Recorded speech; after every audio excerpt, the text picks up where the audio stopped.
젊은 시절 사업에 온 힘을 쏟았고 은퇴 후에도 한시도 쉬지 않았습니다.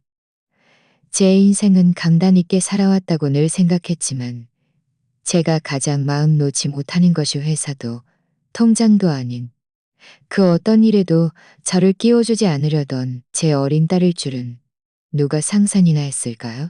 어느 날 지은이가 옷을 갈아입을 때였습니다. 제게 등을 보이고 손을 들어 올리는데 그 순간 팔뚝에 선명한 멍 자국이 눈에 들어왔습니다. 무슨 일이냐고 묻자 지은이는 그저 웃으며 자기가 부딪힌 것이라고 했습니다. 하지만 저는 바보가 아니었습니다. 아무 말도 하지 않았지만 그 순간 모든 것을 직감했습니다. 딸이 말하지 않아도 제가 직접 알아내야 했습니다.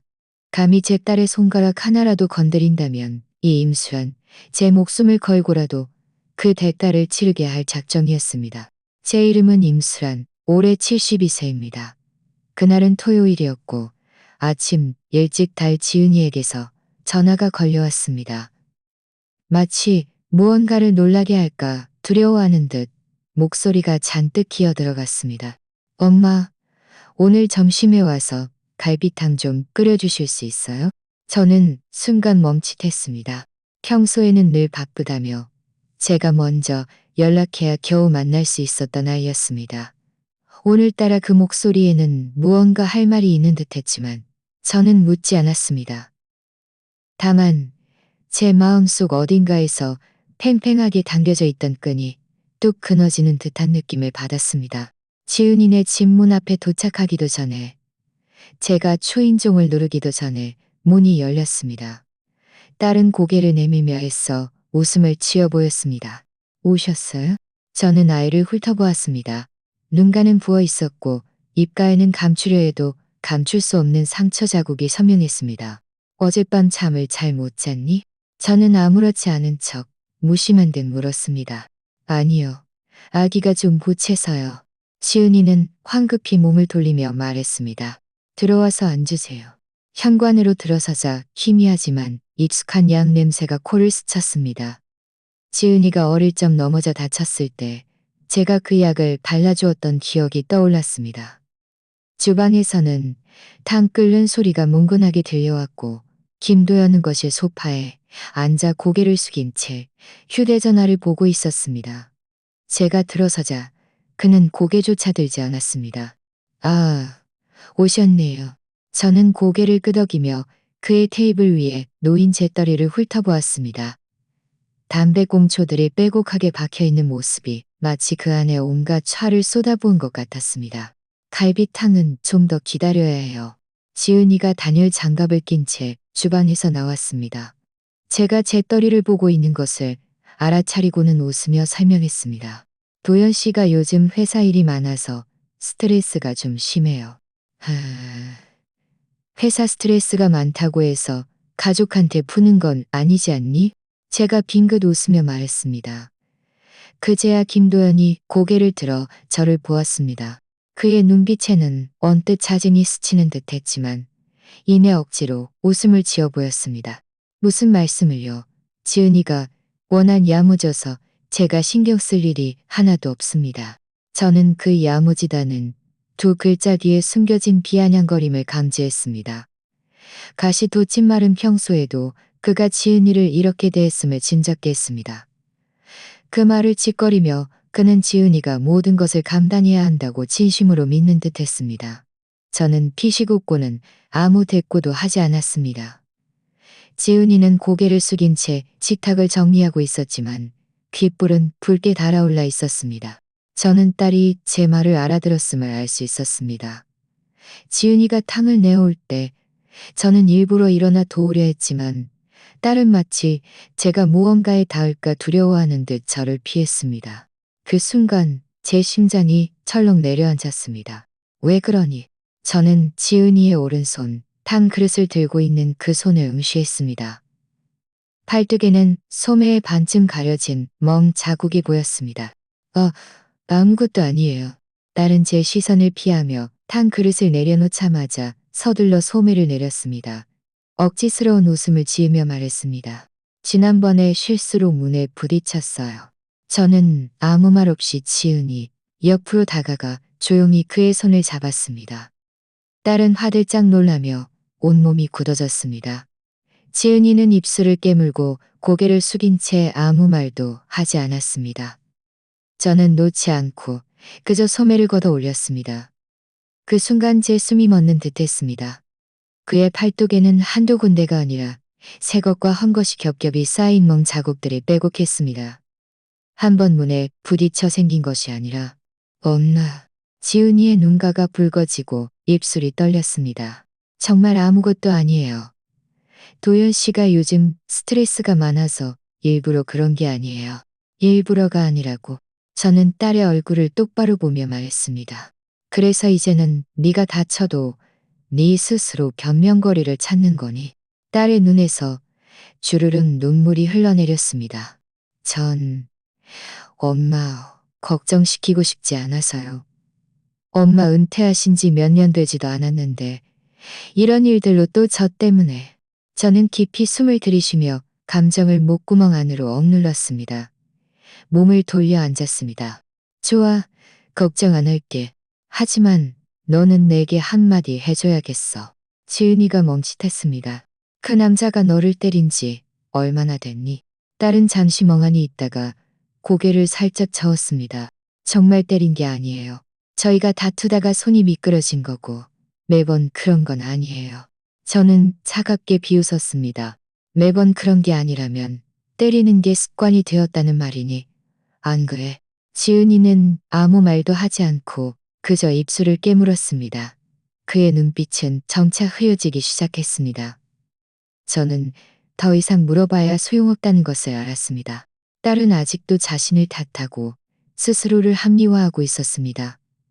여인들이 결혼 생활에서 오랫동안 고통받으면 그 고통을 노래로 만들어 식년을 부르다가 어느새 자신을 망가뜨리고 맙니다. 저는 지은이가 그렇게 되지 않기를 바랐지만 이런 일은 강제로 할 수 없다는 것을 알았습니다. 천천히 밖으로 이끌어내야 했습니다.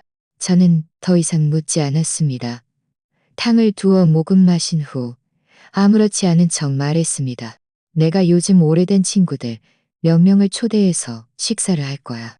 마침 너희 부부도 같이 와서 그분들한테 너희 젊은 사람들이 어떻게 사는지 보여주렴. 누구를 초대하는데요? 지은이가 물었습니다. 제가 무슨 중요한 일을 발표하려는 것은 아닌지 궁금해하는 듯 했습니다. 오랜 지인들. 저는 빙긋 웃으며 딸네 집 베란다에 놓인 거의 시들어가는 스킨답서스 화분들을 바라보며 말했습니다. 하지만 어쩌면 그렇게 많은 사람을 초대하지 않고 그냥 김도연 씨 어머니, 가족만 초대해서 같이 식사하는 것도 좋겠구나. 지은이가 순간 멈칫하며 말했습니다. 엄마, 제발 이러지 마세요. 난 아무것도 안 할 거야. 저는 숟가락을 내려놓으며 담담하게 말했습니다. 그냥 평범한 가족 모임이야. 나는 네 시어머니를 만나서 이야기도 나누고 친분도 쌓고 싶어. 그분은 말이 좀 거칠지 않니? 내가 그분 앞에서 온화하게 웃는 모습만 보여줘야 하는 건 아니잖아. 나도 만만한 사람은 아니거든. 딸은 복잡한 표정으로 저를 바라보았습니다. 무언가를 이해한 듯하면서도 여전히 갈등하는 듯했습니다. 저는 재촉하지 않았습니다. 때가 되면 올 것이라는 것을 알았습니다. 제가 떠나기 전 지은이네 주방에서 약 한 병을 가방에 넣었습니다. 그리고 거실에 재떨이를 흘끗 보았습니다. 꺼진 담배꽁초 하나에서 아직 연기가 피어오르고 있었고 쟤는 길게 타들어 가고 있었습니다. 마치 누군가 계속 쥐고만 있고 털어내지 않은 것처럼 말입니다. 제 마음속 한구석이 싸늘하게 식었습니다. 문을 열자 가을의 처찬 기운을 머금은 바람이 쿡 불어 들어왔습니다. 저는 휴대전화를 꺼내 김도연 씨 어머니의 번호를 빨리 받았고 목소리도 이 번호를 눌렀습니다. 어머, 수란 씨. 무슨 일이세요? 저는 웃으며 말했습니다. 별건 아니고요. 온 가족이 모여서 정다운 식사도 하고 겸사겸사 탕도 한 그릇 드시하고요. 가족 모임이 있던 날 저는 아주 평범하게 입었습니다. 어두운 붉은색 정장 한 벌의 머리는 뒤로 단정하게 빗어 넘기고 연한 화장만 했습니다. 작은 진주 귀걸이 하나만 착용했습니다. 나이가 들면 너무 화려하게 입는 것은 좋지 않지만 기품은 숨길 수 없는 법입니다. 지은이네 집에 도착했을 때 김도연 씨 어머니 이숙자 씨는 이미 와 있었고 친척 3명을 더 데리고 왔습니다. 제가 스쿨 타보니 김도연의 고모 한 분, 사촌 아주머니 한 분, 그리고 잘 모르는 어떤 친척 아주머니가 있었습니다. 모두 입으로는 인사를 건넸지만 눈빛은 마치 사람을 평가하듯 저를 훑어보고 있었습니다. 저는 개의치 않고 가방에서 선물을 꺼내며 말했습니다. 가을이라 건조한데 드시고 목 좀 축이세요. 어머, 장모님께서 선물까지 가져오셨네요. 이렇게까지 번거롭게. 도연의 이모가 웃으며 말했지만 손은 재빨리 선물을 받아들였습니다. 저는 빙긋 웃으며 자리에 앉았습니다. 식탁 위에서 지은이는 반찬을 집는 손을 계속 덜고 있었습니다. 저는 아무렇지 않은 척 달을 지켜보았습니다. 딸은 저를 보지 않고 그저 고개를 숙여 거의 밥그릇에 닿을 듯 했습니다. 김도연은 마치 딴 사람이라도 된 듯 점잖게 행동했습니다. 쓸데없는 말도 하지 않았고 욕설도 하지 않았습니다. 아마 어제 제가 전화했을 때 그가 옆에서 듣고 있었던 모양입니다. 이숙자 씨는 막걸리 2잔을 마시고 얼굴이 붉어졌습니다. 말이 많아지기 시작했습니다. 제가 말이죠. 우리 도연이가 성질이 좀 급하긴 해도 본성은 나쁘지 않아요. 그저 가끔 집에 돌아오면 밥 한 끼 따뜻하게 차려져 있지 않고 집안이 엉망이라서. 그녀는 해실해실 웃으며 저를 곁눈질했습니다. 그렇다고 전적으로 도연이 탓만할 수도 없죠. 누가 며느리가 현명한 아내가 못 되는 걸 어쩌겠어요. 저는 젓가락을 내려놓고 그녀를 비스듬히 바라보았습니다. 그럼 어떻게 하고 싶으신데요? 반품이라도 하시겠어요? 도연의 이모가 푸앗하고 웃음을 터뜨렸다가 이내 기침하는 척하며 얼굴이 하얗게 질렸습니다. 이숙자 씨의 눈빛이 싸늘하게 가라앉았고 목소리도 한층 무거워졌습니다. 수란 씨, 우리 사돈간의 사위 며느리 문제는 다른 것 다 제쳐두고서라도 당신 딸은 너무 곱게 자랐어요. 저는 정말 의아합니다. 당신은 어떻게 어머니로서 그런 딸을 키워낼 수 있었는지 말이에요. 저는 아무 말 없이 술잔을 들어 단숨에 비우고 입가를 닦았습니다. 그녀는 제가 아무 반응이 없자 더욱 기세등등해졌습니다. 이 말은 제가 안 하면 속이 터져요. 당신 딸 성격이 어떤지 모르는 것도 아니잖아요. 평소에 말대꾸는 얼마나 잘하고 애가 아프면 전화만 할 줄 알지. 음식 맛 없으면 눈을 뒤집고 우리 도연이는 집에서 말도 못하게 만든다니까요. 이게 며느리로서의 모습이라고 할 수 있나요? 그녀는 컵을 탁 소리 나게 내려놓고 마치 밥자를 맞추듯 다음 말을 쏟아냈습니다. 제가 보기엔 말이죠. 다 당신이 잘못 가르쳐서 그래요. 그 말이 떨어지자마자 온 식탁은 마치 먹구름에 짓눌린 듯 1초간 정적이 흘렀습니다. 저는 천천히 고개를 끄덕였습니다. 목소리는 아주 평온했습니다. 맞아요. 제가 잘못 가르쳤습니다. 지은이가 저를 향해 고개를 번쩍 드는 것이 보였습니다. 마치 바늘에 찔린 듯한 눈빛으로 입을 뻐끔거렸지만 아무 말도 하지 못했습니다. 저는 빙긋 웃으며 일어섰습니다. 식탁을 돌아 이숙자 씨 앞으로 걸어갔습니다. 여전히 평온한 목소리로 말했습니다. 그러니 이제 제가 다시 가르쳐 드리겠습니다. 그리고 저는 손을 들어 올렸습니다. 짝! 하고 이숙자 씨의 뺨에 쩌렁쩌렁한 소리가 울렸습니다. 그녀는 몸이 뒤로 휘청했고 머리카락이 흩날렸으며 얼굴에 발랐던 화장이 한 조각 덜어져 나갔습니다. 식탁에 앉아있던 모두가 얼어붙었고 평소에는 한마디도 끼어들지 않던 친척 아주머니조차 입을 벌린 채 저를 바라보았습니다. 저는 손을 거두어 제 소매를 툭툭 털며 담담하게 말했습니다. 이 첫 번째 수업은 사람은 너무 청박하게 굴지 말라입니다. 김도연이 벌떡 일어섰습니다. 지금 뭐 하는 겁니까? 사람을 때려요. 저는 그를 쳐다보지도 않고 말했습니다. 너는 앉아. 다음은 너니까. 도연의 이모가 분위기를 수습하려 했습니다. 어머, 수란 씨, 농담이 지나치시네요. 저는 당신들처럼 입을 칼처럼 놀리지 않습니다. 저는 그들을 훑어보며 말했습니다. 이 식사는 원래 이렇게 얼굴을 찢으려고 온 자리였으니 누가 누굴 두려워하겠어요. 이숙자 씨는 그제야 정신을 차리고 달려들어 저에게 욕설을 퍼부으려 했습니다. 이 미친 늙은이가 감히.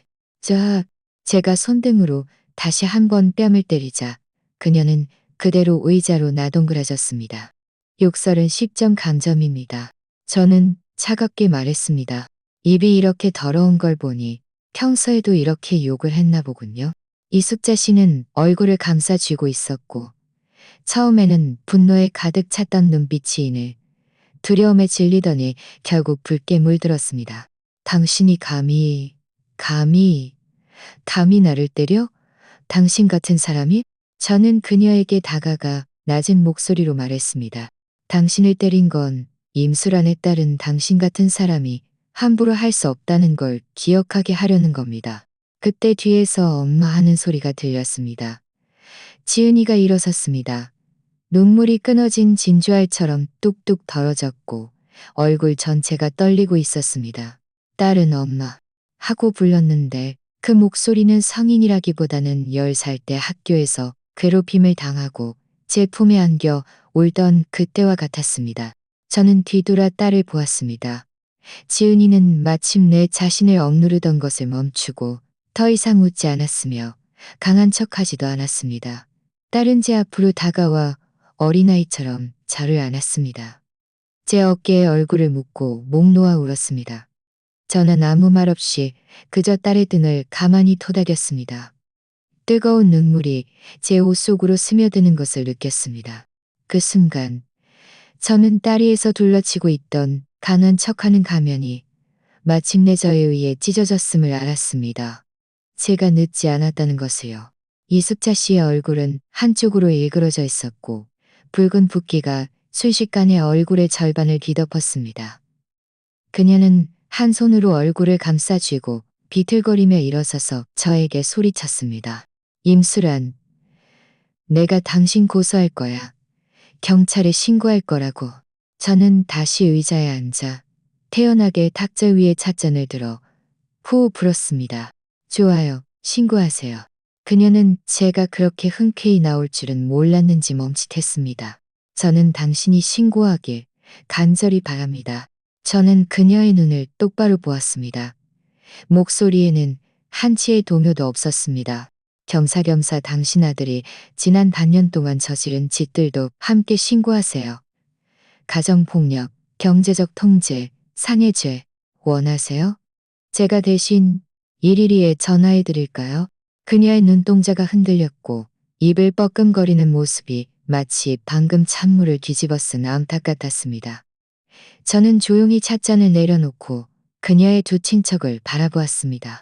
당신들도 여기 있었으니 방금 저분이 제가 딸을 잘못 가르쳤다고 말했죠? 당신들도 들었을 겁니다. 제가 자발적으로 손을 댄 것이니 똑똑히 기억하세요.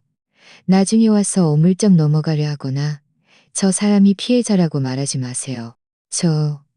저는 아무 말도 안 했습니다. 도연의 이모가 황급히 손을 들었고 친척 아주머니도 연신 고개를 끄덕였습니다. 이숙자 씨는 분해서 몸을 부들부들 떨었지만 더 이상 달려들지는 못했습니다. 그저 낮은 목소리로 욕설을 퍼부으며 김도연의 부축을 받아 떠났습니다. 떠나기 전 그녀는 으르렁거리듯 한마디를 내뱉었습니다. 두고 봐. 가만두지 않을 거야. 저는 그녀를 보지 않고 여전히 울고 있는 지은이를 바라보았습니다. 기억해라. 이제 막 시작일 뿐이야. 회사로 돌아왔습니다. 그날 오후는 날씨가 아주 좋았습니다. 블라인드 사이로 햇살이 비스듬히 제 사무실 안으로 들어와 제 만년필 위에 떨어졌습니다. 제가 자리에 앉자마자 비서부 자료를 건네주었습니다. 임 회장님, 전에 보시겠다고 하셨던 직원 명단입니다. 저는 고개를 끄덕이며 자료를 펼쳐보았습니다. 아니나 다를까. 김도연 씨 쪽 친척들이 여기저기 끼어 있었습니다. 어떤 이는 대외 협력 담당자로, 어떤 이는 물류 관리자로 이름만 걸어두었고 심지어 몇몇은 회사에 거의 나오지도 않으면서 매달 꼬박꼬박 월급을 받아가고 있었습니다. 저는 비웃으며 그들의 이름을 하나하나 표시했습니다. 그리고 자료를 비서에게 돌려주며 말했습니다. 이 사람들의 급여, 지급을 일시 정지하고 회사에서 전면적인 내부 감사를 진행 중이니 당분간 업무 협조를 중단해달라는 내용의 이메일을 보내세요. 비서는 약간 망설였습니다. 이러면 일이 너무 커지지 않을까요? 저는 그를 바라보았습니다. 목소리는 크지 않았지만 한 글자 한 글자가 명확했습니다. 일이 커질 일이었다면 진작 커졌어야지. 이 회사는 내가 맨손으로 일으킨 곳이지 피 빨아먹는 흡혈귀들을 먹여 살리는 곳이 아니야. 비서가 고개를 끄덕이며 나갔습니다. 저는 의자 등받이에 몸을 기댄 채 잠시 눈을 감았습니다. 몇 분 후 저는 컴퓨터를 켜고 이메일에 로그인하여 전 직원에게 보낼 공지문을 직접 작성했습니다. 제목, 내부 인사조정 및 문책 통지. 오늘부로 회사는 내부 감사 절차 시하며 일부 직원의 직위를 조정 및 재편할 것입니다. 관계에 의해 채용되었거나 장기간 출근하지 않거나 결근이 잦은 자는 일괄적으로 급여 및 직무가 정지되며 별도로 심사회의를 진행할 예정입니다. 회사는 친인척을 위한 안식처가 아니라 능력으로 말하는 곳입니다. 결송 버튼을 누르자 제 마음속에 알 수 없는 후련함이 밀려왔습니다. 이것은 충동도 복수도 아니었습니다. 이것은 전장을 정리하는 첫걸음이었습니다. 오후 4시가 넘자 인사부는 난리가 났습니다. 임 회장님, 김도현 씨 사촌 동생이 전화해서 왜 출근 카드 인식이 안 되는지 묻습니다. 김도현 씨 어머니의 사촌 동생은 방금 프런트로 쳐들어와서 자기가 부사장님 친척이니 회장님을 만나야 한다고 합니다. 또 어떤 사람은 자기가 물류팀이라고 하는데 4번을 조회할 수가 없습니다. 저는 비서에게 모두 이렇게 답하라고 지시했습니다. 회사 규정에 따라 해당 기간 동안 모든 비공식 채용 관계자는 면담을 신청하고 예약해야 합니다. 5시 반이 되자 회사 입구에 승합차 한 대가 도착했습니다. 김도연은 셔츠 차림에 넥타이도 매지 않고 주머니에 손을 꽂은 채 거들먹거리며 안으로 들어서려 했습니다. 경비원이 그를 보자마자 즉시 가로막았습니다. 사원증이나 방문 예약 코드를 제시해 주십시오. 김도연의 얼굴이 굳어졌습니다. 내가 회장님 사위인데 예약까지 해야 해? 경비원은 당황하지 않고 말했습니다. 지금은 필요합니다. 그가 화를 내려는 순간 저는 엘리베이터에서 내려와 로비 위층에 서서 아래를 내려다보았습니다. 목소리는 크지 않았지만 그 한마디에 층 전체가 조용해졌습니다. 김도연. 그가 고개를 들어 저를 보았습니다. 얼굴에는 기분 나쁜 비웃음이 떠올랐습니다. 임 회장님, 저를 이제 남처럼 대하시겠다는 겁니까? 저는 고개를 끄덕였습니다. 네 말이 맞다.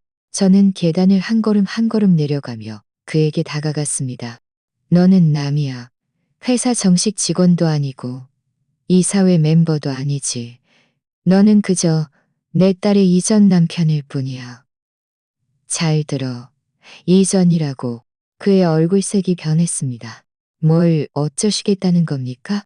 저는 단호하고 차가운 목소리로 말했습니다. 회사에 들어오고 싶으면 예약해. 이건 공적인 일로 사적인 복수를 하는 겁니다. 틀렸어. 공적인 일은 공적으로 처리하는 거야. 저는 금방이라도 달려들 듯한 그의 눈을 보며 갑자기 웃었습니다. 그리고 함부로 손대지 마. 입구에 CCTV가 설치되어 있어. 그는 이를 악물고 부러뜨릴 듯 으득거렸습니다.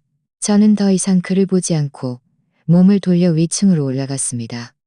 경비원이 그를 막아서자 그는 감히 움직이지 못하고 그저 제자리에 서서 물기 없는 갈대처럼 외로이 흔들리고 있었습니다. 저는 사무실로 돌아와 문을 닫고 휴대전화를 켰습니다. 녹음 파일을 재생했습니다. 그 여자가 말 안 들으면 때려야지. 여자는 가르쳐야 돼. 김도연의 목소리였습니다. 또렷하게 가시 돋친 채 들려왔습니다. 저는 조용히 화면을 끄고 깊이 숨을 들이쉬었습니다. 이제부터가 진짜 시작이었습니다. 그날 저녁 지은이가 제게 전화를 걸어왔습니다. 입을 열자마자 10여 초간 침묵이 흘렀습니다. 엄마. 저는 손에 들고 있던 서류를 내려놓고 소파에 기대어 답했습니다. 듣고 있어. 딸의 목소리는 약간 잠겨 있었습니다. 엄마, 오늘 너무 심하게 하신 건 아닐까요? 저는 대답하지 않고 그저 물었습니다. 무엇이 두려우니? 지은이는 아무 말도 하지 않았습니다. 전화 너머로 물소리가 들리는 것을 보니 아마 주방에서 설거지를 하면서 통화하는 모양이었습니다. 엄마를 탓하는 게 아니에요. 딸이 마침내 입을 열었습니다. 그냥 엄마가 손해볼까봐 걱정돼서요. 그 사람들은 무슨 짓이든 할 수 있고 엄마 혼자서 감당하시는 게. 그 말을 듣자 제 마음이 약간 시큰했습니다. 딸은 예전에는 이런 말을 한 번도 한 적이 없었습니다. 늘 제가 딸을 보호했고 제가 사람들을 꾸짖으면 딸은 숨어서 울기만 할 뿐 싸우지 마세요 라고만 말했습니다. 그런데 이제는 저를 걱정하기 시작한 것입니다. 저는 말했습니다. 나는 손해보는 것을 두려워하지 않아. 하지만 너는 한 가지를 배워야 해. 뭘요? 사람은 증거를 남겨야 해. 지은이가 멈칫하며 아무 말도 하지 않았습니다. 막무가내인 사람을 상대할 때는 정이나 눈물이 아니라 내놓을 수 있는 증거가 있어야 해. 네 시어머니 같은 사람은 말하는 게 노래 부르는 것보다 빠르고 변하는 얼굴은 책장 넘기듯 자주 바뀌지. 네가 울기만 해서는 소용없어. 증거가 있어야 해. 딸은 작은 목소리로 네라고 했습니다. 녹음하라는 말씀이세요? 녹음뿐만이 아니야. 인내심, 기술, 그리고 타이밍이 필요해. 이게 오늘 내게 가르쳐줄 첫 번째 수업이야. 저는 잠시 멈췄다가 말했습니다. 이 세상은 목소리 큰 사람이 이기는 게 아니라 손에 증거를 쥔 사람이 말할 수 있는 곳이야. 며칠 후 이숙자 씨는 정말로 다시 찾아왔습니다. 그 여자의 낯짝은 회사 정문보다 두꺼웠습니다. 그날 오후 그녀는 목청껏 소리를 지르며 지은이네 집 앞에서 외쳤습니다. 임수란, 너 당장 나와. 너 사람 잘 때린다며? 이리 와. 이번엔 내가 사람들을 데리고 왔으니 네가 감히 손을 댈 수 있나 보자. 제가 지은이에게서 전화를 받았을 때 딸은 확연히 당황한 목소리였습니다. 엄마, 그 사람이 왔어요. 엄마를 만나겠대요. 일단 돌아오지 마시고 그 사람을 올려보내세요. 그 사람이 난리치면 저희가 좋게 좋게 넘어가야죠. 제가 집에 들어섰을 때 그녀는 이미 소파에 앉아 있었습니다. 얼굴의 살집은 마치 기름칠한 것처럼 번들거렸습니다. 그녀 옆에는 40대쯤 되어 보이는 남자가 앉아 있었는데 경찰 제복을 입었지만 계급장은 없었습니다. 아마 그녀가 아는 동네 파출소의 현역 경찰인 듯했습니다. 어머, 임 회장님 아니세요? 이제야 모습을 드러내셨네요. 그는 비아냥거리며 웃었고 입을 열자마자 창문을 닫고 싶게 만들었습니다. 저는 대꾸하지 않고 다가가 앉았습니다. 핸드백을 탁자 위에 놓으며 자연스럽게 휴대전화 녹음 기능을 켰습니다. 지은이가 다가와 말을 하려 할 때 저는 눈빛으로 딸을 제지했습니다. 이숙자 씨는 자신의 연극을 시작했습니다. 당신 말이죠. 나이가 들어서도 버젓이 이러십니까? 당신 나이의 애들한테 무슨 본보기를 보이겠어요? 제가 말하는데 이 일은 저 정말 그냥 넘어가지 않을 겁니다. 제가 잘못했습니다. 제가 갑자기 말했습니다. 그녀는 멈칫했습니다. 얼굴에 가득했던 욕설이 미처 다 나오기도 전에 목소리가 턱 막혔습니다. 뭐라고요? 저는 빙긋 웃으며 말했습니다. 제가 잘못 가르쳤습니다. 며칠 전 제가 손을 쓴 것은 제가 실례를 범한 것입니다. 사과할 용의가 있습니다만 저도 묻고 싶네요. 당신들 쪽에서도 반성할 점은 없는지 말입니다. 그녀의 얼굴에는 일순간 우월감이 스쳤습니다. 이제야 좀 말이 통하네요. 저는 고개를 끄덕였습니다. 이것은 서로 한 걸음씩 물러서자는 겁니다. 듣기 싫은 소리지만 집안일은 밖에 떠벌리지 마세요. 좋아요. 그럼 제가 더 이상 문제 삼지 않겠습니다. 당신도 우리 집 앞에서 계속 소란 피우지 마세요. 이웃에게 피해를 주는 것은 물론 체면도 깎이는 일 아닙니까? 그녀는 듣기 좋았는지 찻잔을 내려놓았습니다. 진작 이렇게 말했으면 될 것을. 저는 고개를 끄덕이며 그녀의 찻잔에 물을 조금 더 채웠습니다. 그런데 아까 당신 아들이 사람을 때린 게 아니라 교육시킨 거라고 하셨죠? 다시 한번 말씀해 주시겠어요? 제가 귀가 잘 안 좋아서요. 그녀는 하하 웃었습니다. 그럼요. 우리 도연이가 성질이 급해서 때린 것도 다 그 아이를 위한 거예요. 그리고 시어머니가 며느리를 가르치는 게 뭐가 잘못됐다고 그래요? 어느 집이 안 그렇습니까? 저는 고개를 끄덕였습니다. 아, 세상 인심이 다 그렇죠. 당신들도 참 불쌍하군요. 말을 마친 저는 휴대전화 녹음을 끄고 옆에서 계속 고개를 숙이고 있던 지은이를 돌아보며 눈짓을 보냈습니다. 지은이는 약간 놀란 듯했지만 이내 뜻을 알아차리고 고개를 끄덕였습니다. 저녁에 제 집으로 돌아와 녹음 파일을 노트북으로 옮겼습니다. 몇 부분을 잘라내고 가장 중요한 문장을 골라냈습니다. 우리 도연이가 그 아이를 때린 건 가르치려고 한 거고 그 아이를 위한 거예요. 그리고 저는 저희 회사 법무팀의 오랜 동료이자 제가 은퇴하기 전 직접 키워낸 변호사에게 이메일을 보냈습니다. 제목 가정상해 사건 지원 요청. 첨부 핵심 녹음 파일 및 인물 배경 자료. 피고, 이 녹음 파일은 정식 증거로 제출될 예정입니다. 입건 가능할 경우 절차를 진행해 주십시오. 피해 사이가 드디어 나서기로 했습니다. 저는 더 이상 아이가 한 걸음도 물러서지 않길 바랍니다. 발송 버튼을 누른 후 저는 의자 등받이에 기대어 창밖의 밤 풍경을 바라보았습니다. 지은이는 아직도 단지 채팅방을 바라보았습니다. 그것은 침묵 속에서 세상 밖으로 걸어 나오는 소리였습니다. 딸은 배우고 있었고 다시 자신을 찾아가고 있었습니다.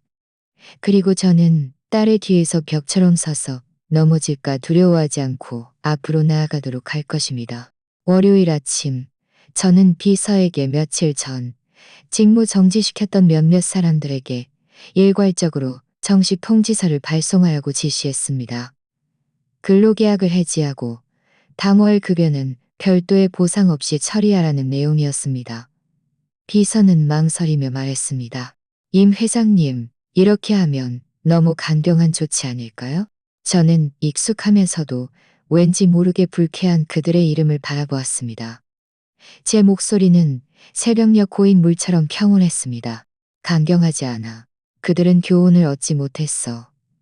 이 회사는 내가 맨손으로 일으킨 곳이지. 피 빨아먹는 흡혈귀들을 먹여 살리는 곳이 아니야.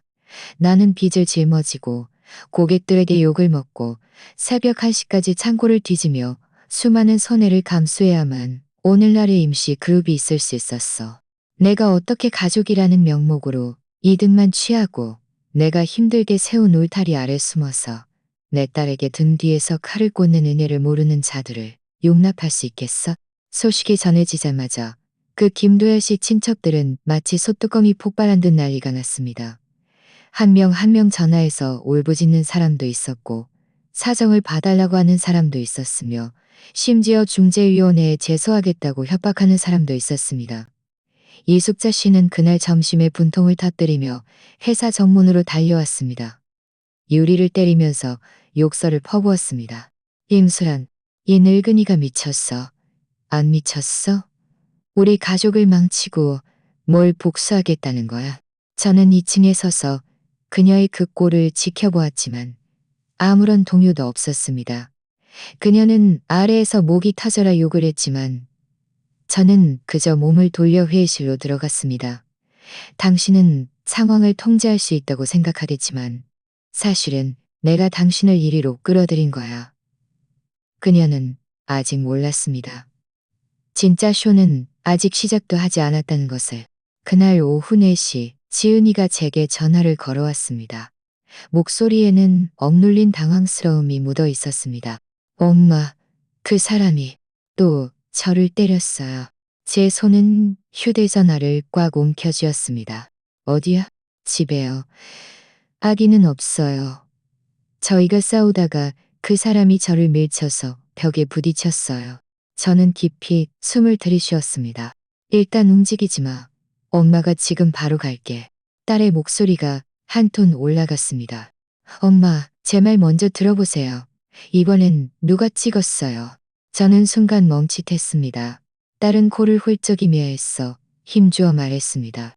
윗집 이웃이 CCTV를 설치했는데 마침 베란다 쪽에서 그 사람이 저를 때리는 장면이 선명하게 찍혔어요. 제 심장이 마치 1초간 멈췄다가 이내 맹렬하게 뛰기 시작했습니다. 저는 말했습니다. 그 영상을 잘 백업해두고 신분증 챙겨서 병원으로 가자. 그리고 경찰에 신고할 거야. 저희가 병원에 도착했을 때 지은이의 얼굴에는 아직 붉은 자국이 남아 있었고 뒷머리는 약간 부어 있었습니다. 응급실 의사는 진찰을 마친 후 저희에게 즉시 사진을 찍고 3일 진단서를 받아오라고 했습니다. 제가 딸과 함께 진료실을 나섰는데 딸이 갑자기 발걸음을 멈추었습니다. 엄마, 이렇게 하면 정말 그 사람이 대가를 치르게 될까요? 저는 딸을 바라보았습니다. 제 목소리에는 한치의 망설임도 없었습니다. 이번에는 절대로 그가 도망치게 두지 않을 거야. 저희가 막 파출소 신고 접수실로 들어섰을 때 이숙자 씨가 도착했습니다. 그녀의 뒤에는 사복 차림의 중년 남자가 따라왔는데 어느 파출소의 지인이라고 자처했습니다. 에이, 다 한 식구인데 뭘 그렇게 크게 만듭니까? 그 남자는 사람 좋은 웃음을 지으며 말했습니다. 무슨 일이든 문 닫고 이야기할 수 있는 것 아닙니까? 이숙자 씨는 이 틈을 타 제 딸의 팔을 잡아 끌며 말했습니다. 너 지금 네 남편을 감옥에 보내려는 거니? 너 미쳤어. 시은이가 그녀를 세게 뿌리쳤습니다. 미친 건 당신들이야.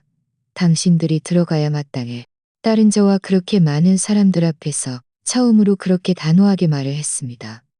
저는 한 걸음 앞으로 나아가 그 지인이라는 남자에게 물었습니다. 당신 경찰입니까? 그는 멈칫했습니다. 아니요. 제가 이 파출소 사람들을 좀 아는 사이라서 저는 손에 들고 있던 서류 봉투를 당직대 위에 내던지며 날카로운 목소리로 말했습니다. 저는 신고하러 온 것이지 차 마시러 온 것이 아닙니다. 말을 마친 저는 당직 경찰관에게로 몸을 돌렸습니다. 이것은 상해 진단서, 영상 증거, 그리고 녹음 자료입니다. 제 딸은 남편에게 폭행당했습니다. 오늘 당신들이 또다시 정으로 저를 압박하려 한다면 저는 곧바로 변호사팀을 통해 고소할 겁니다. 이숙자 씨는 그제야 당황했습니다. 이러지 마세요. 그이는 제 아들이에요. 우리 집안일인데. 저는 몸을 돌려 그녀를 바라보며 한 글자 한 글자 또렷이 말했습니다. 이것은 집안일이 아니라 고의적 상해죄입니다. 그 순간 파출소의 분위기가 바뀌었습니다. 젊은 당직 경찰관은 자료를 받아 영상을 한번 훑어보더니 즉시 자리에서 일어섰습니다. 이 영상은 선명도가 매우 높고 베란다 외부 촬영입니다. 가해자의 행동이 격렬하여 명백히 상해를 입혔습니다. 정식으로 입건 가능합니다. 저희는 즉시 조사를 진행하겠습니다. 그는 이숙자 씨를 향해 말했습니다. 만약 수사에 개입하시면 저희도 법에 따라 처리할 것입니다. 이숙자 씨는 화가 나서 얼굴이 하얗게 질렸고 입을 벌렸지만 아무 말도 하지 못했습니다. 그 지인이라는 남자도 자신의 잘못을 깨닫고 슬그머니 몸을 돌려 떠났습니다. 저는 진술실 문이 닫히는 것을 보며 깊이 숨을 들이쉬었습니다.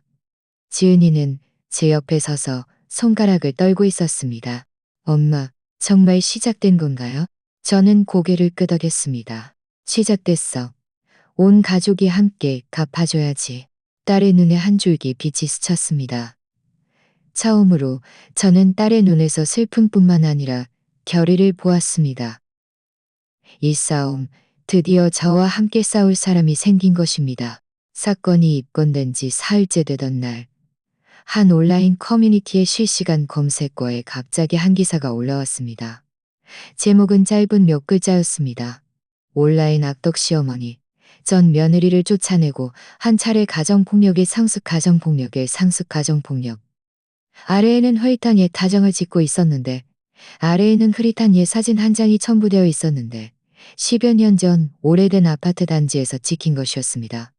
한 여인이 다른 여인이 다른 여인을 손가락질하며 그러다가 댓글창에서 이런 글을 발견했습니다. 당시 김도연의 첫 번째 아내의 사촌 동생이 올린 글입니다.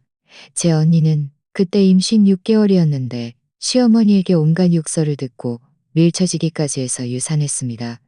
시어머니는 언니가 박복해서 아이를 키울 수 없다고까지 했고요.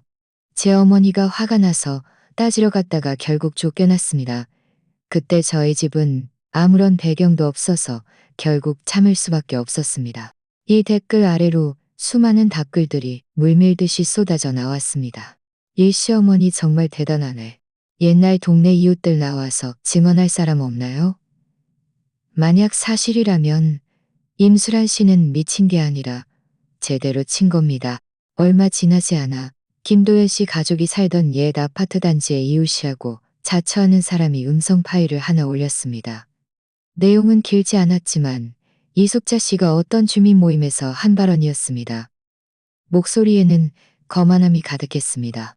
여자들은 말이죠. 좀 눌러줘야 해요. 시어머니는 며느리를 꽉 잡고 있어야죠. 말 안 들으면 일단 욕하고 때리는 거지. 뭐가 두려워요? 다 한 식구인데. 이 음성 파일이 공개되자 댓글창은 또다시 폭발했습니다. 저는 회사 사무실에 앉아 지은이가 보내준 스크린샷들을 보았습니다.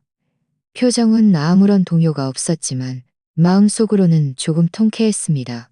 사람들은 이것을 여론이라고 하지만 나는 이것을 인과응보라고 부르고 싶군. 하지만 안타깝게도 이숙자 씨 쪽도 만만한 상대는 아니었습니다. 실시간 검색어에 이 사건이 올라온 지 나흘째 되던 날, 그녀는 온라인 커뮤니티에 부탁하여 성명문을 하나 발표했습니다. 최근 가정 불화로 인해 악의적인 사람들의 모함으로 본인은 무고합니다. 상대방 어머니 임모 씨가 기업가 친분을 이용하여 언론을 조작하고 딸에게 이혼을 종용하여 가정을 파괴하고 있습니다. 현재 변호사를 선임하여 증거를 수집 중이며 모든 법적 대응 권리를 보유합니다. 저는 글을 다 읽고 지은이에게 딱 한마디 답장했습니다. 그녀가 초조해하고 있어. 그날 오후 저는 비서에게 몇 주 전 있었던 내부 직원 총회 영상을 찾아달라고 했습니다. 이 회의에서 저는 김도연 씨 쪽 친척 직원들을 해고한다는 소식을 발표했는데 제 목소리는 평온했고 모든 조치는 합리적이었습니다. 현장에서 저는 이렇게 말했습니다. 이것은 회사 내부의 직위 조정이며 어떤 가족 관계와도 무관합니다. 비서가 제게 물었습니다. 임 회장님, 이 영상을 외부에 공개할까요? 저는 고개를 끄덕였습니다. 공식 홈페이지에 올리고 법무 데이터베이스에 등록해. 저는 변호사에게도 문자를 보내 모든 증거를 백업하라고 일러두었습니다. 그때 제가 전혀 예상치 못했던 일이 벌어졌습니다. 회사 정식 직원 3명이 자발적으로 인사부에 연락하여 서면 진술을 제공하겠다고 요청했습니다. 그들은 김도연 씨 쪽 친척들의 직속 동료들이었습니다. 이제 모두 기꺼이 증언하겠다고 나섰습니다. 그 사람들은 출근도 안 하면서 2배의 월급을 받아갔어요. 늘 자기가 사위 친척이라서 임 회장님이 건드리지 못할 거라고 말했어요. 저는 예전에 업무 실수 때문에 김도연 씨 쪽 사촌 누나에게 사람들 앞에서 욕을 먹고 울기까지 했어요. 그 사람은 네가 정말 실력으로 남아있는 줄 알아? 임지은이 출근했을 때도 그 사람들은 은밀하게 지은이가 그저 경력을 쌓고 사장 부인이 될 날만 기다리는 거라고 수군거렸어요. 라고 말했습니다. 이 진술들은 사건을 더 이상 시어머니와 며느리의 싸움이 아니라 기업 내부 권력 다툼과 가정 폭력이 결합된 양상으로 바꾸어 놓았습니다. 그날 오후 5시 저는 이사회 전화 회의를 소집했습니다. 모든 고위 임원들이 온라인으로 접속해 있었습니다. 저는 불필요한 말은 하지 않고 딱 한마디만 했습니다. 이 회사가 계속 나아가려면 우리는 무능하고 탐욕스러운 친인척들에게 더 이상 양보할 수 없습니다. 부사장이 말했습니다. 회장님, 현재 여론이 회장님을 지지하는 쪽으로 돌아섰는데 이 기회에 공식 성명을 발표하는 것이 어떻겠습니까? 저는 고개를 저었습니다. 필요 없습니다. 우리가 무슨 말을 하든 사실이 말해줄 겁니다. 다음 날 온라인 커뮤니티에 한 지역 기자가 장문의 기사를 올렸습니다. 제목은 임시 그룹 여성 회장의 숨겨진 이야기, 현대판 악덕, 친인척의 실체였습니다. 기사는 회사 내부의 혼란스러운 인사 시스템과 사위 가족의 인맥을 이용해 부당 이득을 취한 상황을 상세히 다루었으며 3명의 직원 익명 진술도 인용의 진술도 인용했습니다. 누리꾼들은 박수갈채를 보냈고 댓글창에는 유독 눈에 띄는 친정은 ATM이 아니다. 이 말은 너무나도 옳았습니다. 저는 그 문장을 보며 갑자기 눈시울이 뜨거워졌습니다. 저 때문이 아니었습니다. 지은이 때문이었습니다. 딸은 그렇게 오랫동안 참고 또 참았는데 이제서야 비로소 딸의 마음을 이해해주는 사람들이 생기기 시작한 것입니다. 이숙자 씨는 또다시 파출소에 가서 난동을 부렸습니다. 제가 여론을 이용해 자기 가족을 압박하고 저를 명예훼손으로 고소하겠다고 했습니다. 하지만 이번에는 아무도 그녀의 말을 들어주지 않았습니다. 뉴스 기사 캡처 사진 속 그녀의 얼굴은 험악하게 일그러져 있었습니다. 그녀는 더 이상 주민 모임에서 큰 소리치던 그 당당한 여인이 아니었습니다. 이제 그녀는 누리꾼들에게 역대급 악덕 시어머니로 불리는 존재가 되었습니다. 지은이가 제게 문자를 보냈습니다. 엄마, 지금 많은 사람들이 엄마를 자기들이 꿈꾸던 엄마라고 말해요. 저는 딸에게 답장했습니다. 나는 네 엄마인 것으로 충분해. 사람은 일단 당황하기 시작하면 머리가 망가지기 쉽습니다.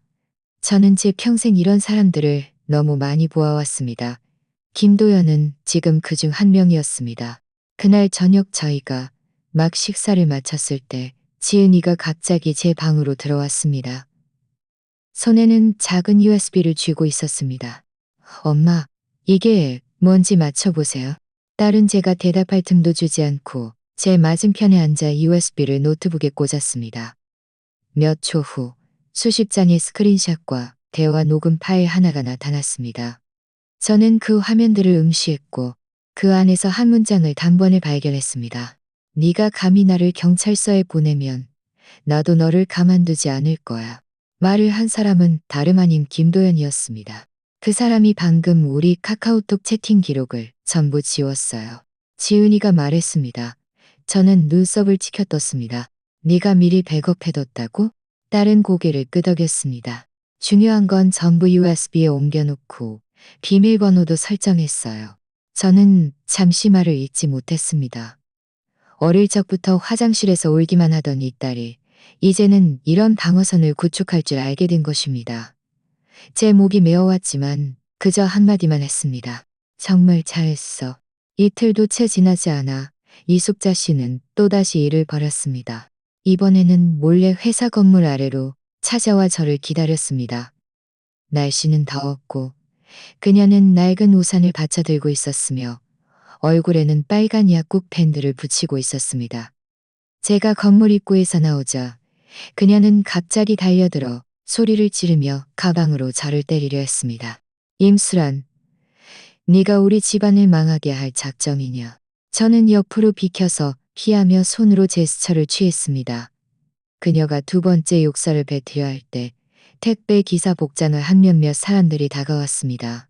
그중 한 명은 휴대전화를 들고 그녀를 향해 라이브 방송을 켜고 있었습니다. 이숙자 씨는 잠시 멈칫했습니다. 그제야 주위에 언제부턴가 구경꾼들이 많이 모여 있었고 심지어 휴대전화로 촬영하는 사람들도 있다는 것을 깨달았습니다. 그녀는 크게 놀라 입을 다물고 도망치려 했지만 이미 늦었습니다. 당신은 내가 이혼을 조장하고 당신 가정을 파괴했다고 말했지 않습니까?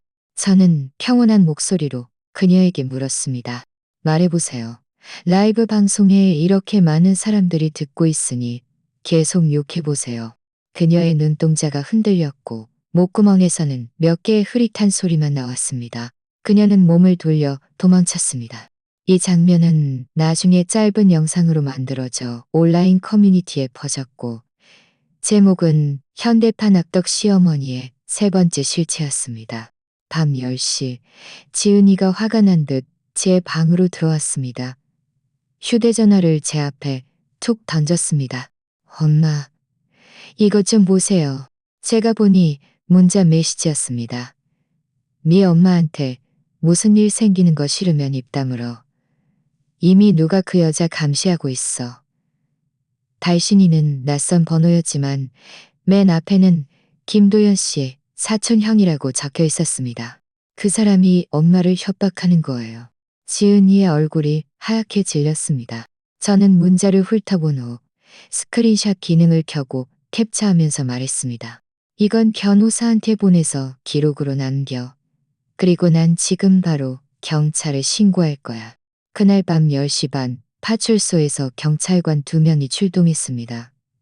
저희가 스크린샷, USB 그리고 앞서 녹음한 파일들을 제출하자 김도연에 대한 형사수사 절차가 정식으로 개시되었습니다. 저희가 통지를 받았을 때 지은이는 아직도 믿기지 않는다는 듯 했습니다. 엄마, 그 사람이 정말 잡힐까요? 저는 딸에게 확답을 주지 않고 그저 한마디만 했습니다. 두고 보면 알게 될 거야. 아니나 다를까 다음 날 오후 3시 김도연이 아파트 단지 주차장에서 나오자마자 사복경찰관 2명에게 연행되었습니다. 현장에는 많은 사람들이 목격했습니다. 저는 사전에 아무에게도 말하거나 알리지 않았습니다. 그러다가 회사 단체 채팅방에 누군가 조심스럽게 올렸습니다. 방금 도연 씨가 경찰에 잡혀가는 걸 봤는데 진짜예요? 소식은 불길처럼 순식간에 회사 전체에 퍼졌습니다. 김도연 씨 쪽 멀리 떨어진 친척들이 지은이에게 개인 메시지를 보내기 시작했습니다. 어떤 이는 고소를 취할 수 없냐고 물었고 어떤 이는 친척인데 너무 심하게 하지 말라며 울면서 애원했습니다. 심지어 어떤 사람은 저에게 직접 전화해서 말했습니다. 임 회장님, 사람 둘 이상 적당히 하셔야죠. 저는 전화를 끊었습니다. 적당히 하라고? 그들이 내 딸을 때릴 때는 왜 적당히 하지 않았지? 밤 10시. 지은이는 소파에 기대어 앉아 여전히 휴대전화를 손에 쥐고 있었습니다. 뉴스 기사와 누리꾼들의 댓글을 하나하나 읽고 있었습니다. 엄마, 제가 너무 잔인한 건 아닐까요? 저는 딸을 바라보았습니다. 딸의 눈에는 약간의 동요가 있었지만 그보다 더 큰 것은 자신이 틀리지 않았다는 것을 확인하고 싶어하는 불안감이었습니다. 저는 딸의 손을 가만히 잡았습니다. 잔인한 건 네가 아니라 그들이야. 우리는 그저 원래 우리 것이었던 것을 되찾아오는 것뿐이야. 딸은 고개를 끄덕였지만 시선은 여전히 불안하게 흔들렸습니다. 저는 고개를 숙여 살짝 웃었습니다. 두려워하지 마. 이제 막 시작일 뿐이니까. 지은이가 방문을 닫는 그 순간 저는 딸이 더 이상 버틸 수 없다는 것을 알았습니다.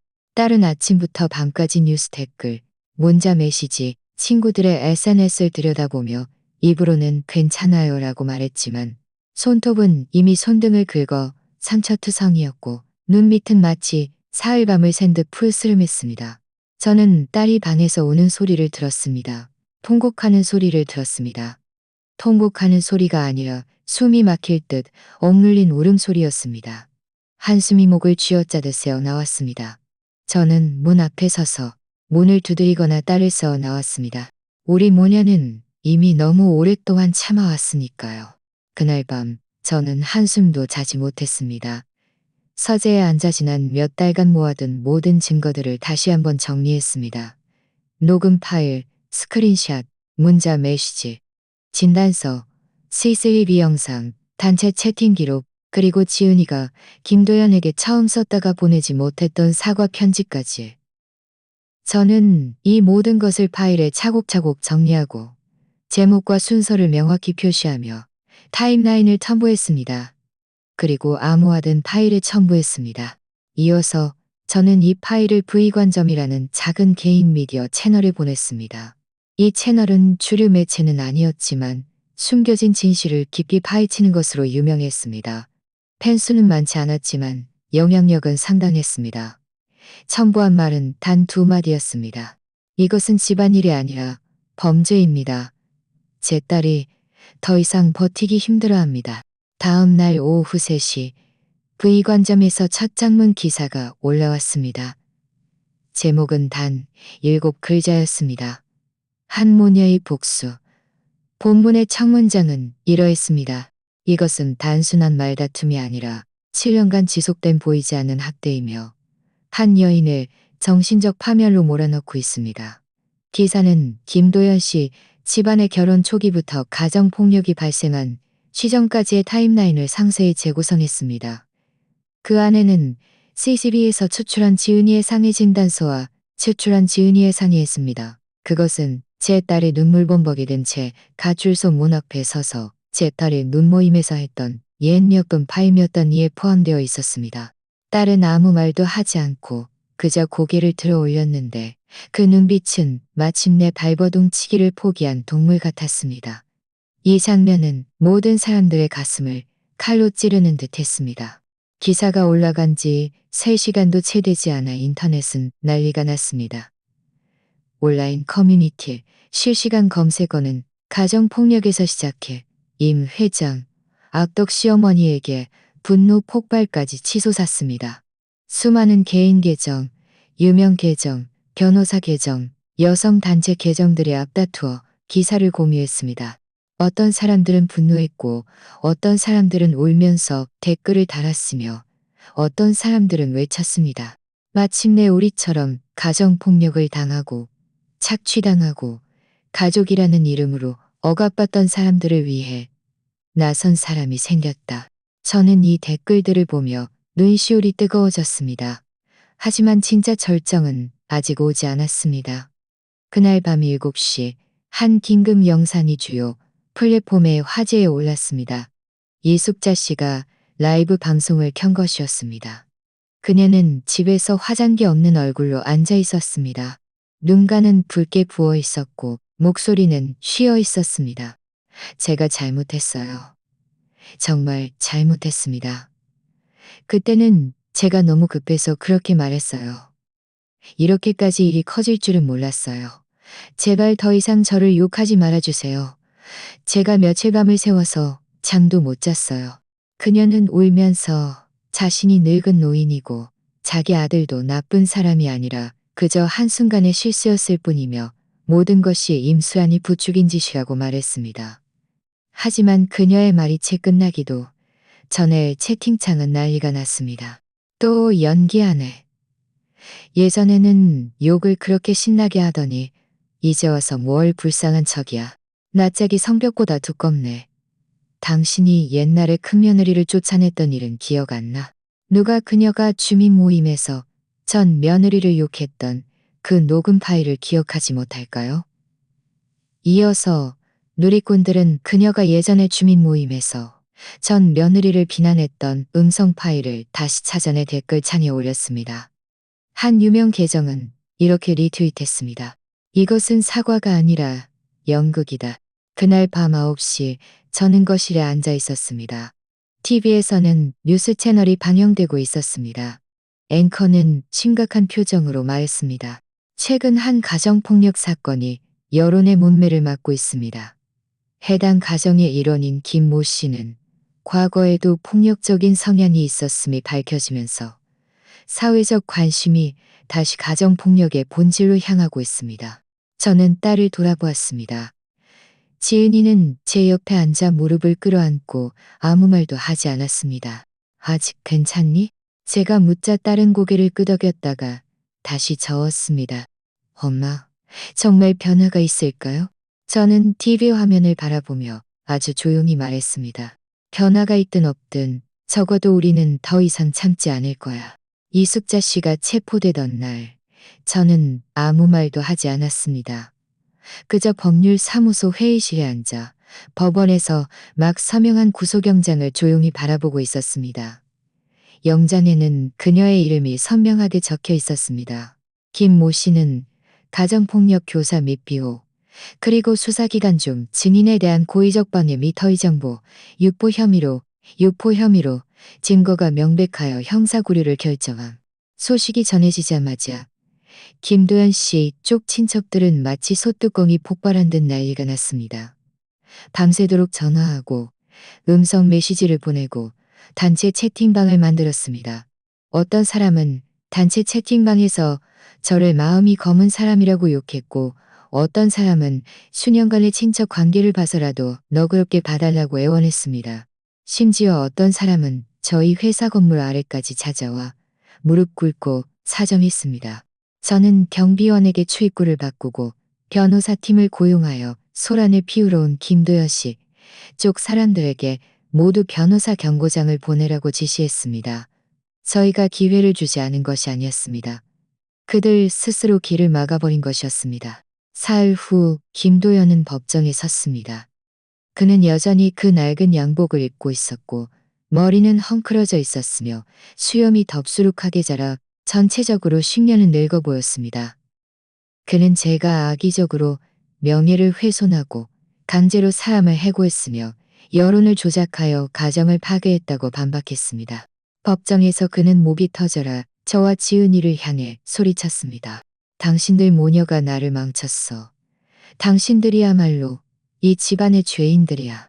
저는 아무 말도 하지 않았지만 판사는 침착하게 서류를 검토한 후 말했습니다. 김도연 씨가 주장하는 행위들은 모두 성립되지 않으며 오히려 피고인은 고의적 상해, 공갈 협박 및 증거, 위조 혐의가 충분합니다. 그 순간 그의 얼굴은 완전히 무너져 내렸습니다. 판결 결과가 나올 때 저는 법정 밖에서 조용히 앉아 있었습니다. 김도연은 징역 1년 6개월에 집행유예 1년을 선고받았고 그 기간 동안 피해자에게 접근할 수 없다는 조건이 붙었습니다. 이것으로 끝이 아니었습니다. 이어서 저희는 김도연 씨 가족 몇 명에 대해 민사상 불법행위 소송을 제기했습니다. 친정 회사 자원 무단 점유, 공적시간 장기 급여 수령, 무단 결근 등이 법정 조정을 통해 회사 사택에서 강제 퇴거하고 회사 사택에서 강제 퇴거하고 엄마, 그 사람들이 정말 다 나갔어요? 그날 친정집으로 돌아온 지은이가 제 주방에 앉아 제가 끓이는 탕을 보며 참지 못하고 물었습니다. 저는 몸을 돌려 딸에게 탕 한 그릇을 건네며 빙긋 웃었습니다. 아직 부족해. 이제 우리 집 부동산은 깨끗해졌고 회사 인사도 정리되었으며 소송은 모두 승소했습니다. 딸은 아무 말 없이 탕 한 그릇을 단숨에 마셨습니다. 마지막 한 모금을 마실 때 딸은 결국 울음을 터뜨렸습니다. 하지만 이번에는 억울함도 억압도 아닌 해방의 눈물이었습니다. 엄마, 제가 정말 다시 엄마 집으로 돌아와도 될까요? 저는 순간 멈칫했습니다. 당연하지. 여기는 원래 네 집이야. 딸은 고개를 숙여 코를 훌쩍거렸습니다. 목소리에는 떨림이 섞여 있었습니다. 하지만 제가 엄마를 귀찮게 할까봐 걱정돼요. 저는 딸의 손을 잡아 끌어 등을 가만히 쓸어주었습니다. 너는 귀찮은 존재가 아니야. 너는 내가 유일하게 끝까지 보호하고 싶은 사람이야. 딸이 잠든 후 저는 베란다에 잠시 앉아 있었습니다. 날씨는 따뜻해졌고 도시는 부드러웠습니다. 아래층에서는 아이들이 킥보드를 타고 놀고 있었습니다. 저는 문득 지은이가 어릴 적에도 저랬던 것이 떠올랐습니다. 온 거리를 뛰어다니며 저에게 엄마, 저 날아올랐어요. 라고 소리치던 모습. 그때 저는 그저 열심히 돈을 벌면 평생 좋은 날들을 선물해 줄 수 있을 거라 생각했습니다. 이제야 깨달았습니다. 진정한 보호는 비바람을 피해주는 것이 아니라 비바람을 이겨내는 법을 가르쳐주는 것이라는 것이라는 것을요. 다음 날 아침, 딸은 일찍 일어났습니다. 세수를 마치고 나오는데 아주 깔끔한 미색 셔츠를 입고 있었습니다.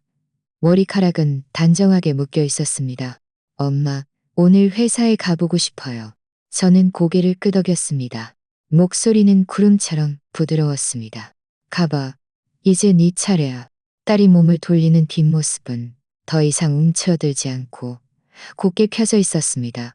그 순간 저는 인생이 정말 처음부터 다시 시작될 수 있다는 생각이 들었습니다. 딸이 집을 나선 후 저는 딸에게 문자 메시지를 보냈습니다. 오늘부터 너는 누구의 그림자도 아니다. 너는 임지은, 너는 나의 딸. 이제 비로소 너의 인생이 시작되는 거야. 회사 로비는 처음으로 이렇게 조용했습니다. 예전처럼 누군가 지은이를 험담하거나 아참하거나 아참하거나 집중하는 척하면서 사실은 구경하던 모습은 없었습니다. 오늘 모든 직원들은 단정하게 앉아 무릎 위에 손을 모으고 정면을 똑바로 바라보고 있었습니다. 강단 위에는 제가 어릴 적부터 키워온 딸 임지은이 서 있었습니다. 그녀는 간결하고 단정으로 어둠을 겪어본 사람만이 간결하고 단정한 정장 치마를 입고 있었고 머리카락은 깔끔하게 묶여 있었습니다. 머리카락은 깔끔하게 묶여 있었습니다. 여러분, 좋은 아침입니다. 그녀가 입을 여는 그 순간 제 심장이 갑자기 울렸습니다. 그 어조와 리듬은 젊은 시절의 저를 닮아 있었지만 저는 알았습니다. 그녀는 제가 아니었습니다. 그녀는 그녀 자신. 그녀는 연설문도 PPT나 시각 자료도 없이 그저 그 자리에 서서 분명한 목소리로 첫 마디를 꺼냈습니다. 오늘부터 저는 회사의 운영을 정식으로 인계받겠습니다. 임수란 회장님께서는 더 이상 일상 업무에 참여하지 않으실 겁니다. 장내에 미세한 술렁임이 있었지만 아무도 말을 꺼내지 않았습니다. 저는 맨 뒷줄에 앉아 무릎 위에 두 손을 포개고 평범한 관객처럼 앉아 있었습니다. 몇 가지 새로운 규정을 발표하겠습니다. 모두 잘 들어주십시오. 지은이의 목소리는 그 어느 때보다 단호했습니다. 첫째, 회사는 더 이상 가족이라는 명목으로 이득만 취하는 사람들을 용납하지 않을 것입니다. 둘째, 모든 내부 직원은 재평가 및 재채용 심사를 받아야 합니다. 업무 성과가 부진하거나 기간이 해이한 자는 모두 해고될 것입니다. 셋째, 이곳은 회사의 사업장이지 누구의 개인적인 가업도 누구의 ATM도 아닙니다. 마지막 문장에서 그녀는 잠시 멈췄다가 시선을 돌려 구석에 앉아있던 몇몇 친인척들을 훑어보았습니다. 그들은 얼굴이 굳어졌지만 감히 아무 소리도 내지 못했습니다. 저는 의자에 앉아 고개를 살짝 들어 딸을 바라보았습니다. 문득 웃음이 터져 나올 것 같았습니다. 이 회의 때문이 아니라 제 평생이 헛되지 않았다는 생각 때문이었습니다. 회의가 끝난 후 지은이는 서두르지 않고 강단에서 내려왔습니다. 한 명 한 명 직원들과 악수를 나누는데 예에 바르고 온화하며 진심 어린 눈빛이었습니다. 그것은 연기가 아니었습니다. 한때 무시당하고 짓밟혔던 소녀가 이제는 사람들에게 신뢰를 주는 여성 리더로 성장한 모습이었습니다. 저는 앞으로 나서서 딸을 방해하지 않았습니다. 저는 알았습니다. 이곳은 이제 딸의 무대이지 더 이상 저의 무대가 아니라는 것을요. 사흘 후 우리 모녀는 함께 고향집으로 돌아갔습니다. 봄이 찾아와 시골길은 유채꽃 향기로 가득했고 바람에는 흙냄새가 실려 있었습니다. 저희는 아버지 묘비 앞에 서서 딸은 한참 동안 고개를 숙이고 있었습니다. 저는 옆에서 조용히 딸을 지켜보았습니다. 한참 후에야 딸이 입을 열었습니다. 아빠도 제가 그렇게 못났다고 생각하셨을까요? 이렇게 오랫동안 저는 고개를 저으며 조용히 말했습니다. 아니다. 아빠는 자랑스러워하실 거야. 딸은 저를 돌아보았습니다. 눈에는 물기가 어렸지만 눈물은 흘리지 않았습니다. 저는 알았습니다. 그 눈물은 슬픔이 아니라 모든 것을 내려놓음에서 오는 것이라는 것을요. 저희는 묘비 옆돌 의자에 앉아 멀리 있는 나무 그림자를 바라보았습니다. 밤바람이 간간히 불어왔는데 마치 아버지가 저희에게 말을 거는 듯했습니다. 저는 문득 오래전 딸이 5살 때 저희가 처음 성묘를 왔던 것이 떠올랐습니다. 딸은 들꽃 한 다발을 꼭 쥐고 긴장한 얼굴로 제게 물었습니다. 아빠가 저를 좋아할까요? 이제 딸은 묻지 않아도 됩니다. 딸은 알게 된 것입니다. 누구의 사랑을 받지 않아도 당당하게 살아갈 수 있다는 것을요. 도시로 돌아오는 차 안에서 딸은 창문에 기대어 잠들었습니다. 차가 긴 다리를 건너는데 햇살이 들어와 딸의 얼굴에 쏟아졌습니다. 저는 몸을 돌려 딸을 보았습니다. 딸의 입가에는 미소가 살짝 걸려 있었습니다. 마치 마침내 해방된 아이처럼 보였습니다. 저는 딸의 어깨에 손을 얹으며 조용히 말했습니다. 무엇이 두려우니? 엄마가 다 감싸줄게. 이제 비로소 너의 인생이 시작되는 거야. 임수란이 한 일은 어쩌면 누군가에게는 너무나도 잔인하게 보일지도 모릅니다. 하지만 우리 모두는 압니다. 그녀가 잔인한 것이 아니었습니다. 그녀는 더 이상 딸의 눈에서 말로 표현할 수 없는 두려움을, 딸의 등 위에서 겹겹이 쌓인 멍 자국들을 보고 싶지 않았을 뿐입니다. 당신이 잘못 가르쳤다는 시어머니의 말에 이제 제가 당신을 가르쳐 드리겠습니다. 라며 손바닥으로 음수하기까지. 이 72세의 은퇴한 기업가는 자신만의 방식으로 모든 이들에게 말해주었습니다. 친정은 ATM이 아니라 든든한 버팀목이며 엄마는 방관자가 아니라 너의 마지막 보루라고 말입니다. 이야기 전체는 마치 서서히 달아오르는 불꽃 같았습니다. 그녀가 시댁 식구들을 하나하나 정리하고 변호사 경고장을 보내고 소송을 걸고 증거를 정리하고 심지어 딸이 거의 무너져 내릴 때 밤새도록 모든 증거를 언론에 넘기는 모습을 보면서 우리는 비로소 무엇이 두려우니 엄마가 다 감싸줄게라는 말이 무엇을 의미하는지 진정으로 이해했습니다. 이것은 허구의 여장부 복수극이 아니라 한 어머니의 진실한 성장과 분노였습니다. 그녀는 완벽한 엄마도 성이다. 한 어머니의 진실한 성장과 분노였습니다. 이 이야기를 보면서 얼마나 많은 이들이 자신의 엄마를 떠올렸을까요? 혹은 자신이 오랫동안 참고 또 참았지만 아무도 믿어주지 않았고 가족이라는 이름 아래 다 한 식구인데 뭘 그래라는 말로 지부되었던 억울함과 무력감을 떠올렸을까요? 하지만 이야기의 마지막, 그녀의 딸이 회사 간단에 서서 첫 번째 규칙을 세웁니다. 오늘부터 우리는 가주만 이야기의 사강단에 서서 첫 번째 규칙을 세웁니다. 오늘부터 우리는 가족이라는 명목으로 이득만 취하는 사람들을 더 우리는 가족이라는 명목으로 이득만 취하는 명목으로. 이번 이야기는 여기까지입니다. 10,000개의 구독자 목표를 달성하는데 도움을 주실 몇 번째 구독자가 되어주실 건가요? 지금 바로 구독해주세요. 채널의 성장을 함께 지켜봐 주시길 진심으로 초대하며 제 이야기가 여러분께 도움이 되기를 바랍니다. 다음 이야기에 다시 만나요. 본 채널의 이야기는 사회 뉴스, 시청자 제보 및 댓글 섹션의 공유를 포함하되 이에 국한되지 않는 실제 사건을 바탕으로 각색되었습니다. 내용에 대한 의견이나 제안이 있으시면 댓글 섹션에서 저와 토론해 주십시오.